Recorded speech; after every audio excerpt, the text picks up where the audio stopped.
18h sur la télévision Futur Média. Bonsoir à toutes et à tous. Bienvenue à cette principale édition. Tout de suite, les titres. Préservation des infrastructures routières. Le chef de l'État prêt à punir les vandales. Macky Sall veut la mise en place d'une législation destinée à sanctionner les malfaiteurs. Déclaration faite au cours de son séjour dans la banlieue, Thiaroye, Keur Massar ou Dalifort. 3 communes ont abrité la tournée économique du président de la République. Il y a lancé des projets concernant les infrastructures routières, l'éducation, mais aussi l'assainissement.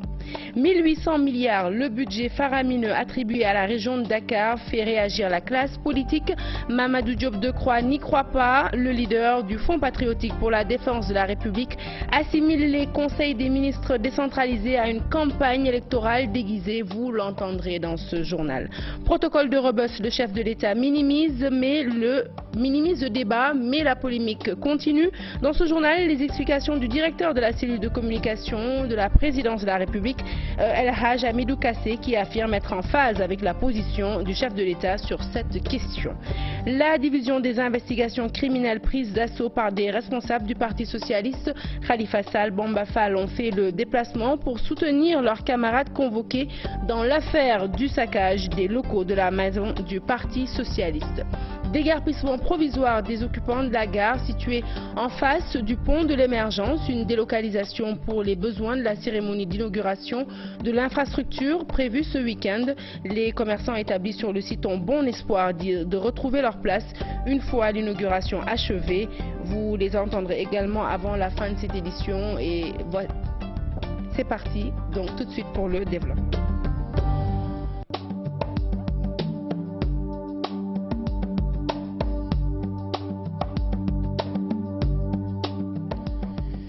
Bonsoir à tous. Un journal que nous ouvrons avec la commune de Tchamen. C'est dans la région de Louga qui s'est réveillée ce matin dans la consternation. Le maire de la localité a été retrouvé mort dans sa chambre ce jeudi matin. La victime ne souffrait d'aucune maladie connue et pour déterminer les causes réelles de son décès, son corps a été acheminé à Dakar pour les besoins d'une autopsie. Nous n'excluons pas d'y revenir dans nos prochaines éditions. Le chef de l'État sort son bâton. Macky Sall est prêt à sanctionner tous ceux qui désormais s'aventureraient à vandaliser les infrastructures routières. Le président de la République a demandé au gouvernement la mise en place d'une législation destinée à réprimer les malfaiteurs. Nous l'écoutons au micro de Mambiram Diouf. Je les invite quand même, et j'invite surtout les usagers, à savoir que nous passons à une phase supérieure dans la mise en œuvre d'infrastructures de qualité. Donc les comportements doivent par conséquent changer sur la route. Et je vais demander au gouvernement de me proposer une législation nouvelle sur la destruction des infrastructures. On ne peut pas mettre autant de ressources, 150 milliards pour cette seule route, c'est plus de 1000 milliards pour nos routes, et laisser les gens les détruire, casser des ponts sans qu'il n'y ait des conséquences. Donc, une chose, c'est de mettre ces infrastructures à la disposition des populations. Une autre chose, c'est que l'ensemble des usagers puissent entretenir et respecter le code de l'usage pour que ces ouvrages soient pérennes et servent à contribuer au développement économique et social de notre nation. Le président Sall s'exprimait ainsi au cours du lancement du projet d'aménagement et d'embellissement de la route des Niayes, un projet estimé à 150 milliards de francs CFA. Le budget colossal de 1800 milliards à la région de Dakar fait réagir la classe politique. Mamadou Diop Decroix affirme ne pas y croire un seul instant. Il taxe les conseils des ministres décentralisés de campagne électorale déguisée. Nous l'écoutons toujours au micro de Mambiram Diouf. Sur la base de promesses, surtout si ce sont des promesses de Macky Sall quand même. Vous tous d'ailleurs vous le savez, bon je pense que vous posez des questions parce que c'est votre fonction de poser des questions, c'est votre profession. Mais ce que j'en sais, tous les Sénégalais le savent, c'est-à-dire que c'est de la campagne électorale déguisée. Maintenant d'ailleurs, est-ce qu'on peut même parler de déguisée? C'est de la campagne électorale pure et simple. Maintenant, bon, c'est aux Sénégalais de... Et constamment sur le terrain, on verra bien. On verra bien, je crois que le président est déjà suffisamment édifié par le résultat du référendum qui n'a rien à voir avec ce qu'on a proclamé. Peut-être que certains ne le savent pas, mais lui, il le sait. 1800 milliards en mots. En mots, c'est différent de 1800 milliards en concret. Pour l'instant, c'est en mots. Alors, allez demander aux habitants de la région de Saint-Louis, ou de Kaolack, ou de Kédougou, ou de Tamba, ou de Ziguinchor, ou de je ne sais pas où, ils vous diront où est-ce qu'ils en sont par rapport aux promesses. Alors, je ne me prononce pas sur ça. Vous n'y croyez pas? Non, je n'y crois pas.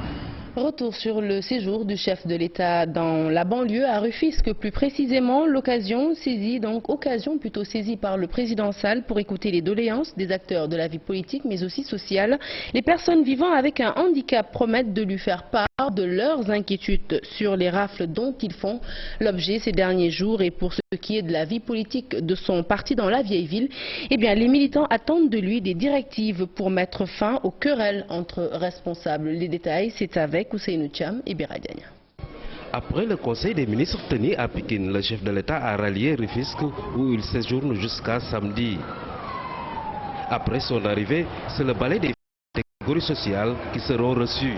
Parmi elles, les personnes handicapées qui s'insurgent contre les rafles auxquelles certains de leurs membres ont été récemment victimes. Dans ce contexte actuel aussi de rafles des handicapés, c'est comme si certaines autorités de son gouvernement ne semblent pas comprendre la vision du chef de l'État, qui voudrait que vraiment l'ensemble des handicapés soient pris en compte dans le processus de développement, dans le cadre du plan Sénégal émergent. En procédant à des rafles intempestifs, le fait de tendre la main n'est pas le vouloir des handicapés. C'est parce que peut-être ils n'ont pas encore certaines opportunités qui leur permettent de s'insérer dans la vie. Au plan politique, les différents responsables du parti présidentiel et les alliés ont envahi les lieux.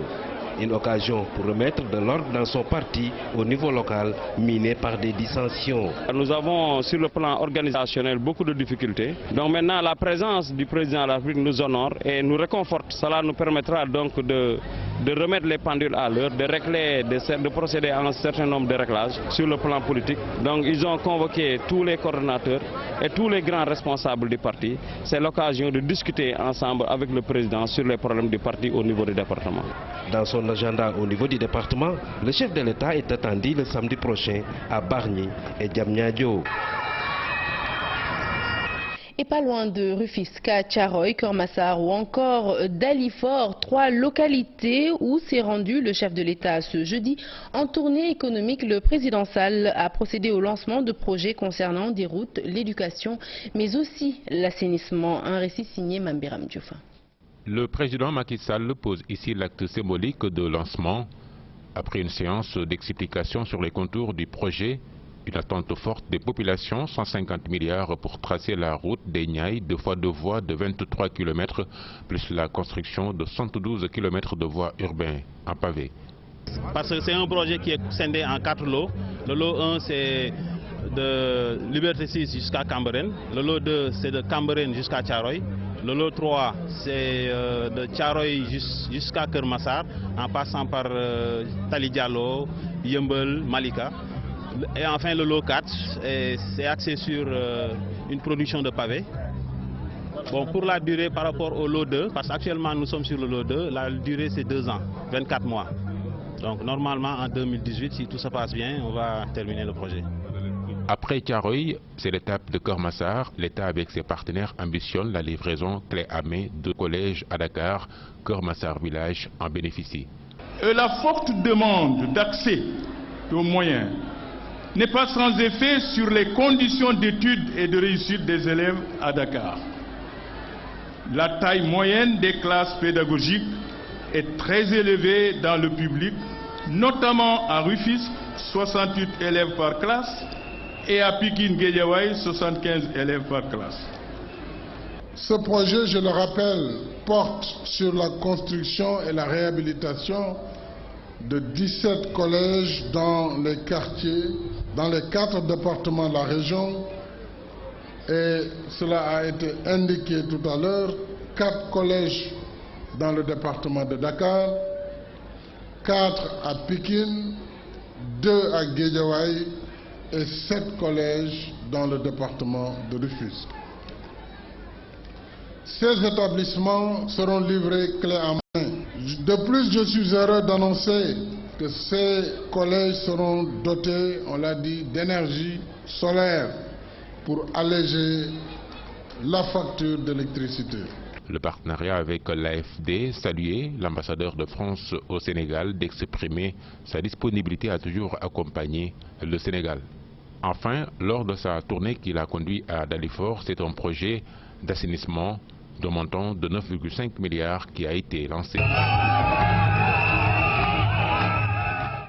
Après plus de 10 ans de combat, le collectif des jeunes de Rebeuss obtient enfin gain de cause. Le chef de l'État a décidé de rendre le stade Assane Diouf à la jeunesse de ce quartier centenaire de la ville de Dakar. Un ouf de soulagement pour les membres de ce collectif qui se réjouissent de la reconstruction annoncée du stade à hauteur de 20 milliards par le chef de l'État. Retour au quartier Rebeuss, c'est avec ce reportage signé Maïmouna Ndiaye. Ils étaient privés de cet espace de sport et de loisirs depuis une dizaine d'années. Le stade Assane Diouf, démoli en mars 2013, devrait être réhabilité. Une décision annulée suite au démarrage des travaux du centre commercial Kaosara dans le même site. Le président de la République retourne finalement l'infrastructure à la jeunesse de Plateau. Satisfaction affichée. C'est dire qu'il va respecter son engagement pris en 2012, parce que c'est lui qui avait promis de rendre le stade à la jeunesse de Dakar. Donc nous sommes contents de sa décision et nous le remercions. Pourtant, le collectif René Sanchez avait déjà des recommandations pour la réhabilitation du stade. Aujourd'hui, il souhaite toujours appuyer le projet. Il y a une maquette qui a été faite, il y a des études techniques qui ont été faites et chiffrées, que nous lui avons remis. Au-delà des propositions et des recommandations, ces habitants du quartier Rebeuss demandent l'accélération des travaux. Nous espérons que maintenant ça continue, c'est-à-dire que le processus continue, c'est-à-dire après nous avoir rendu le stade, maintenant comme lui, le président l'a dit, il va reconstruire, il a injecté 20 milliards pour ça. Maintenant nous attendons que la reconstruction se fasse, et très rapidement. En 2013, les Chinois avaient déjà investi 10 milliards de francs CFA pour la phase d'exécution du centre commercial Kaosara. 30 niveaux pour les immeubles et 1500 places de parking. Le protocole de Rebeuss divise la classe politique sénégalaise. Alors entre ceux qui sont pour la poursuite des enquêtes et ceux qui sont contre, les commentaires vont bon train. Le ministre conseiller El Hadj Hamidou Kassé, lui, est en phase avec le chef de l'État Macky Sall qui juge cette polémique autour de cette affaire sans aucune importance pour le pays. Quant à Mamadou Diop Decroix, il dit plaindre Macky Sall envahi tous azimuts par des dossiers assez encombrants et qu'il va bien falloir gérer. Chérif Dia, Léa Niafouna. Je viens de valider en conseil. Face à la presse, au sortir de la réunion du Conseil des ministres à Pékin, Macky Sall esquive la question sur le protocole de Rebeuss et juge ce débat sans importance pour le pays, normal de la vie de son conseiller en communication. Je ne peux qu'être en phase avec ce que le président de la République a dit. La question dont vous parlez n'est pas plus importante que le vécu des populations. Et le vécu des populations a été pris en charge dans les décisions du Conseil des ministres, notamment dans la décision du président de la République d'allouer à la région de Dakar 1800 milliards dans divers projets. Le protocole, c'est un débat d'opinion. Et ce n'est pas tellement évident qu'un chef d'État, je dis bien un chef d'État, qui s'exprime en tant que chef d'État, donc au-dessus de la mêlée, centre son propos sur une question d'opinion. Le coordonnateur du Front patriotique pour la défense de la République reste sceptique et dit s'inquiéter pour le soldat Macky Sall. Le président, à mon avis, je le plains. Vraiment, je ne l'envie pas du tout et c'est très sincère à l'heure qu'il est. J'ai l'impression qu'il est tombé dans un piège, soit qu'on lui a tendu ou qu'il s'est tendu lui-même. Il est tombé dans un piège parce que tout cela renvoie à la gouvernance voilà, comme nous l'avons dit, avec tous les rapports qu'il y a sur sa table, Vous ne pouvez pas faire le net d'un côté et laisser le flou de l'autre côté. El Hadji Hamidou Kassé illustre la politique de bonne gouvernance de Macky Sall par la mise en place des instruments de contrôle, instruments qui n'ont aucune utilité de l'avis de Diop Decroix. Ça montre encore une fois les graves problèmes qu'il y a dans les rapports entre l'exécutif et la justice. C'est vrai que le procureur dépend du ministre de la Justice qui dépend du président de la République, mais vous voyez très bien que même là, ça ne peut pas fonctionner. Parce que le procureur qui s'autosaisit sur un dossier apparemment qu'il ne maîtrise pas du tout. Et le procureur peut parfaitement juger utile de poursuivre une procédure, de suspendre une procédure, d'arrêter une procédure. Donc je n'ai pas l'information. Et c'est pourquoi je ne crois pas qu'il était pertinent de demander à un chef d'État de se prononcer sur une question qui relève de la justice. Et pendant ce temps, on demande l'indépendance de la justice. C'est ça. Ces instruments sont en œuvre pour justement illustrer la politique de bonne gouvernance qui est une option fondamentale, stratégique et irréversible du président de la République. Malgré cet avis du président de la République et la reculade du procureur de la République, le protocole de Rebeuss continue de faire parler. Saccage des locaux du Parti socialiste. L'enquête se poursuit ce jeudi. Les directeurs de cabinet du maire de Dakar et celui du Point E ont été convoqués à la division des investigations criminelles. Ils ont pu bénéficier du soutien de Khalifa Sall, Bamba Fall et d'autres camarades de parti qui ont fait le déplacement et qui ont pris d'assaut la division des investigations criminelles dès l'annonce de leur convocation. Et selon certains de ces militants qui ont bien voulu se confier à nos reporters, c'est une intimidation de la part de l'État pour faire capoter leur meeting prévu ce samedi. Mamadou Fall. Khalifa Sall en tête de peloton, Bamba Fall en bouclier, les camarades de parti de Birakan Ndiaye, par ailleurs directeur de cabinet du maire de la ville de Dakar, et par le Sam, maire de Point E, ont très tôt envahi les locaux de la DIC logés au tribunal de Dakar. Ils sont venus soutenir leurs proches convoqués par la dite structure judiciaire. Et Birakan Ndiaye et Palasam sont convoqués pour être entendus sur les incidents qui ont émaillé le bureau politique du PS le 5 mars dernier. Massés devant les lieux, certains proches du maire de Dakar avancent l'idée de l'intimidation. Selon eux, l'État craint leur meeting prévu ce samedi, une mobilisation, disent-ils, qui va donner du fil à retordre aux détracteurs de leur leader. Ils soutiennent que la convocation du directeur de cabinet de Khalifa Sall et du maire de Point E n'est que la première étape puisque d'autres sont dans les viseurs. Il est fort possible qu'ils soient convoqués avant samedi, le jour de la grande mobilisation des pro-Khalifa. Le collectif des régies publicitaires remporte son combat face au maire de Mermoz-Sacré-Cœur. La Cour suprême a débouté Barthélémy Dias dans le différend qui l'opposait à Mohamed Badiane et ses collègues. Selon ce dernier, l'institution, la juridiction, s'est appuyée sur le fait qu'un article du Code des collectivités locales ne peut en aucun cas prévaloir sur une loi. Je vous propose d'écouter le porte-parole du collectif des régies publicitaires, Mohamed Badiane. Il est interrogé par Aminata Mbaresso et parce que la mairie de Mermoz-Sacré-Cœur avait voté une délibération dans sa commune. Dans cette délibération, il avait intégré ce qu'on appelle un pas de porte. Ça veut dire que toute régie qui implante des panneaux publicitaires dans sa commune doit lui payer par panneau publicitaire 2 millions, à savoir que 5 panneaux, ça revenait à 10 millions. Et il avait augmenté aussi il avait touché aussi les modalités d'assiette et les taux. Donc nous, à notre niveau, on avait jugé ça illégal. Raison pour laquelle on avait attaqué la délibération du conseil municipal. Tout en sachant qu'en droit, il y a ce qu'on appelle la hiérarchie des normes. Une loi, une délibération, un acte administratif, c'est-à-dire une délibération du conseil municipal, ne peut pas être supérieure à une loi. Et la publicité encadrée par la loi, c'est la loi qui a fixé les taux, les minima et les maxima de toute la publicité. Donc raison pour laquelle on l'avait attaqué. Et aujourd'hui, nous, ce qu'on disait, ce qu'on clamait haut et fort, la justice nous a donné raison. Nous a donné raison. La justice n'a fait qu'annuler purement et simplement la délibération du conseil municipal.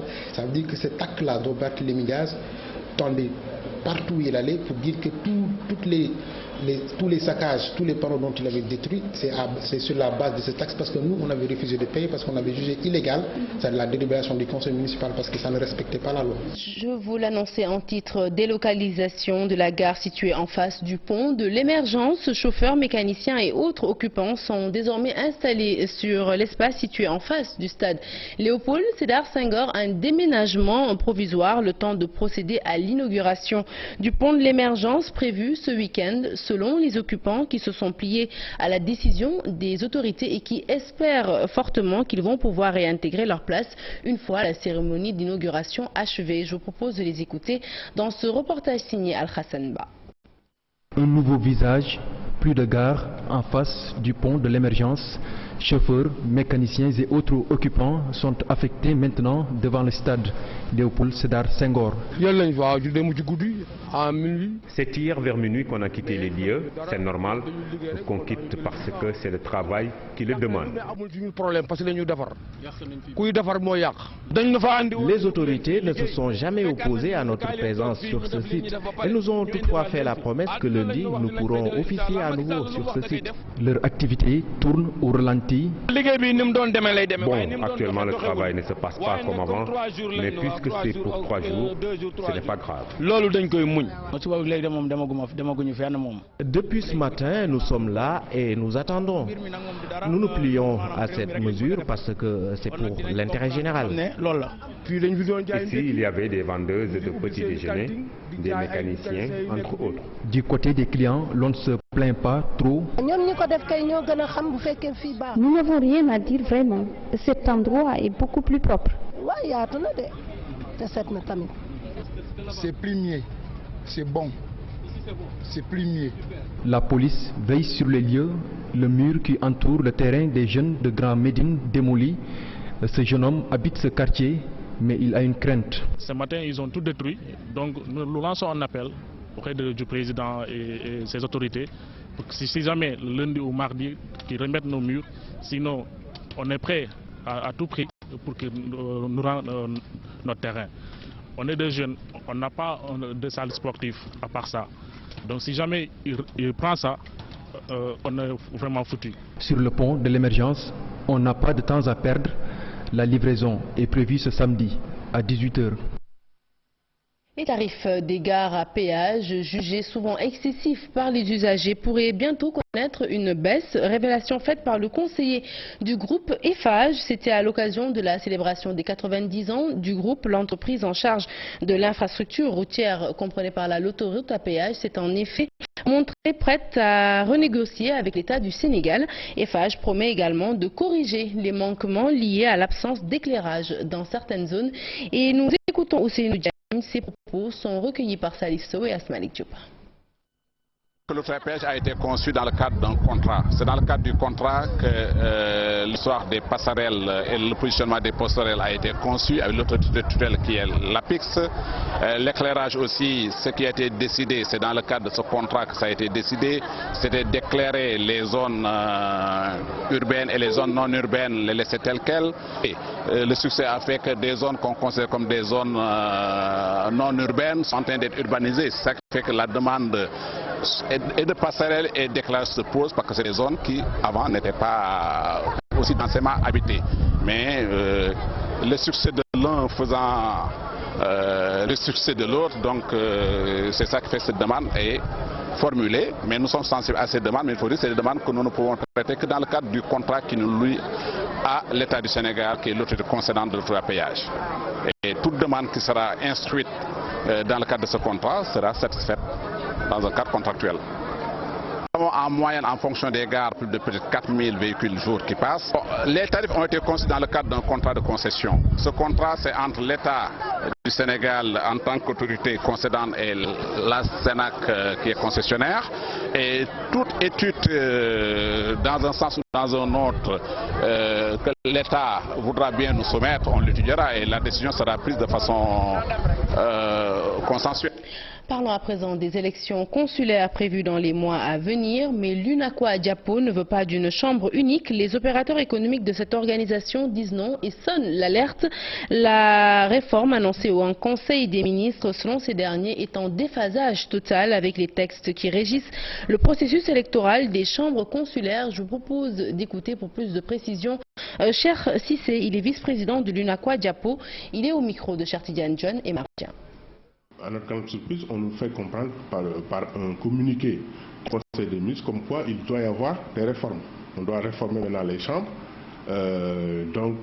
qui va faire en sorte qu'il y ait une seule chambre. Au niveau de Dakar, les régions n'auront que des antennes. Donc c'est une réforme vraiment en profondeur. Et ce genre de réforme n'est pas une petite réforme. C'est une grande réforme qui mérite quand même une consultation en profondeur pour discuter avec les acteurs comme nous, pour essayer de nous expliquer la réforme, qu'est-ce que cette réforme va nous apporter. Est-ce que nous serions, par exemple, contents, ou bien nous retrouvions, et est-ce que nous pouvions peut-être utiliser la Chambre comme auparavant. Et puis vous avez sans doute dû rectifier par vous-même, il ne s'agissait pas là de Cher Cissé, mais plutôt de Moustapha Tall, opérateur économique. Lenteur dans l'exécution du programme d'urgence au développement communautaire dans le département de Louga. Sur place, les communes font face à de nombreuses difficultés telles que l'enclavement, le manque d'eau potable, le manque d'électricité. Une situation qui indispose les maires qui demandent à l'État d'accélérer ce programme. Nous écoutons Samba Kanté, il est président de l'AMS section Louga au micro de Tchernofal. Les maires des nouvelles communes du département de Louga comptent beaucoup sur le PUDC pour prendre en charge toutes les difficultés auxquelles ils font face dans leur localité. Pourtant, nous avons applaudi aussi pour le PUDC. Nous avons mis l'accent sur les lenteurs que connaissent les exécutions du PUDC, mais aussi le fait que par rapport à certains besoins, il y a des zones qui manquent d'eau, il y a des zones qui ont des problèmes d'enclavement. Nous allons saisir les autorités de ces pays pour qu'ils l'intègrent dans le cadre du PUDC. Attendu sur toutes ces questions par la population qui les ont élus, ces derniers demandent l'accélération des projets du PUDC. Et notamment les équipements. Les gens ont été sélectionnés. Ils ont construit des abris, ils n'attendent que les unités de transformation. Donc nous allons demander aussi aux autorités d'accélérer la mise en place de ces unités. À l'occasion de cette rencontre qu'ils ont tenue dans la commune de Léona, ces élus ont également interpellé l'État sur les passeports diplomatiques et les véhicules des maires qui tardent à venir. Nous attirons l'attention des autorités que les maires du département de Louga ne peuvent plus travailler parce qu'ils n'ont plus le moyen de travailler que sont les véhicules. Les passeports diplomatiques, au moment où je vous parle, je sais que le président a pris la décision de doter des maires du Sénégal, chaque maire du Sénégal, un passeport diplomatique. Mais il reste à le mettre en application. Les maires du département de Louga se sont réunis à Léona pour échanger sur la vie de l'association. À cette occasion, 3 points étaient inscrits au débat. Le partage des informations générales, l'examen des projets d'État qui se déroulent dans le département et la question de prise en charge des domaines à compétences transférées. Et parlons de tout à fait autre chose maintenant. Vous êtes certainement nombreux à avoir été surpris par la fine pluie qui s'est déversée ce matin sur la capitale Dakar. Une raison de prendre les devants et de se munir de parapluies, l'accessoire indispensable pendant la période hivernale, ne semble pas encore trouver preneur dans de nombreux commerces. Les clients se font toujours désirer. Les prix varient entre 1000 et 7000 francs. Pour votre information, Sambaba est vendeur. Il s'est confié à nos reporters et affirme guetter l'arrivée des clients avec impatience. Aïssatou Pay, Léa Niafouna l'ont rencontré. Elles nous font le point dans ce reportage. Sur toute cette allée du marché Grand Yoff, un seul parapluie en vue. Cap sur le marché Koloban, dans la toute petite boutique de Sambaba, où les accessoires en fibres synthétiques sont accrochés. Nous exposons les parapluies, mais les clients ne sont pas nombreux. Les pluies se font rares. Les Sénégalais ne ressentent pas le besoin d'en acheter. Par contre, à Ziguinchor, des parents m'ont appelé pour que je leur envoie 3 cartons de parapluies. Ici, j'en ai qu'un seul et je n'ai vendu pour le moment aucun. D'une ouverture facile, les parapluies de Chisamba sont appréciés par la gente féminine pour leur couleur gaie et chatoyante. Mais le plus souvent, la qualité n'y est pas. Les femmes préfèrent les petits parapluies avec les couleurs gaies. Ils sont très pratiques. La plupart se vendent que pendant l'été. Les Sénégalais l'utilisent juste pour ne sont pas de bonne qualité. Comme ceci, ils se gâtent très vite, surtout lorsqu'il y a beaucoup de vent. J'ai des toiles en plastique que je vends au maître. Les commerçants l'achètent souvent pour couvrir leurs marchandises. Ça se vend très bien. Pour le moment, voici les sacs plastiques qui ont la cote en cette période d'hivernage.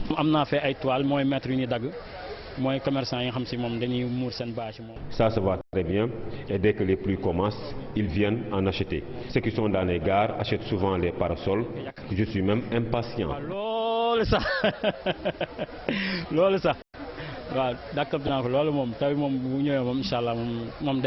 Les parasols dament le pion au parapluie en plein été à Dakar. En attendant les premières pluies, les vendeurs attendent toujours l'arrivée des clients.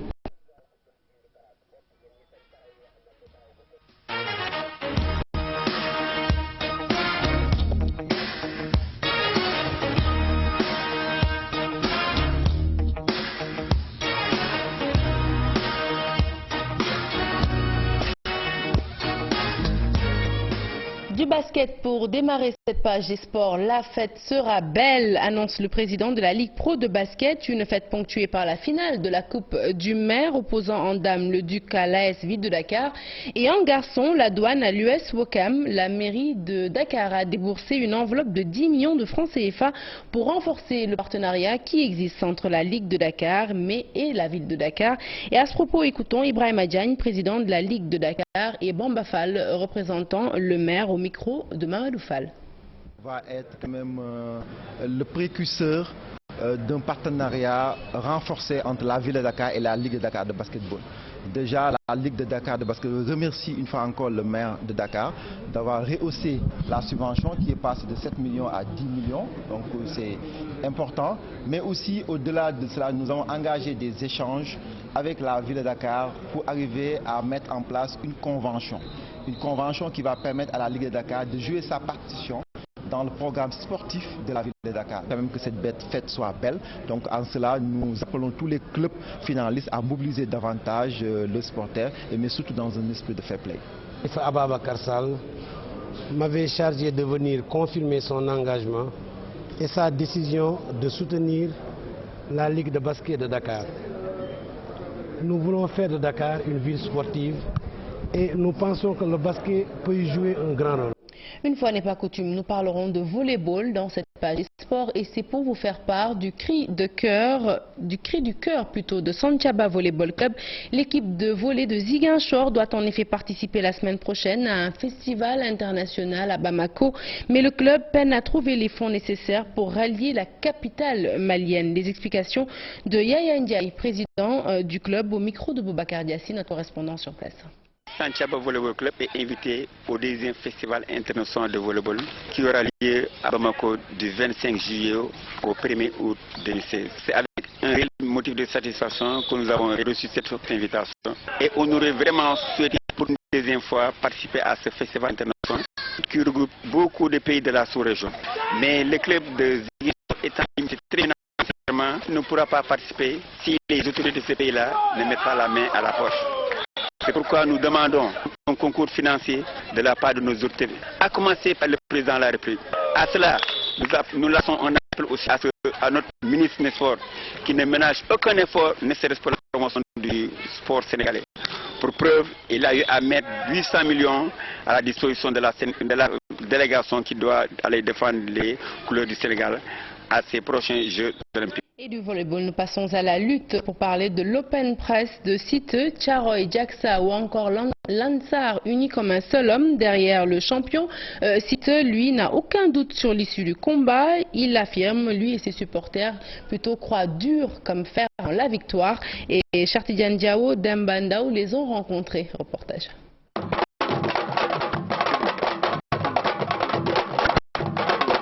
Beaucoup d'ambiance, des fans surexcités pour porter le moral de leur champion à 2 semaines de son combat face à Sakes. Siteu, comme à son habitude, est apparu sûr de lui et persuadé de sortir vainqueur de ce duel que certains observateurs de la lutte jugent inégal. Il ne reste plus beaucoup de temps. Ce que je peux vous dire, c'est que je suis prêt. C'est la lutte avec frappe. Je me suis préparé en conséquence. Depuis que ce combat a été ficelé, tout le monde voit Sa Thiès comme étant le favori. Mais pour moi, c'est clair, je suis le favori. Du côté des supporters, la confiance est totale. On ne doute pas de la victoire de l'enfant de Lansar. Nous allons lutter et notre victoire ne fera l'ombre d'aucun doute. Sa Thiès, on va le réduire en néant, soyez-en sûrs.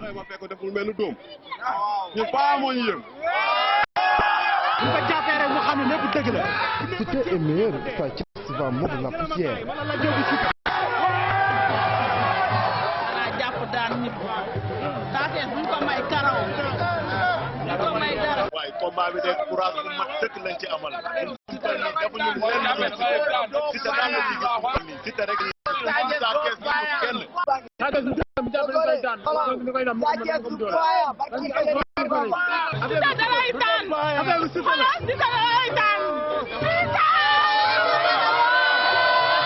Rendez-vous est donné ce 30 juillet pour un spectacle grandeur nature avec à la baguette GFM Entertainment et Luc Nicolaï & Co.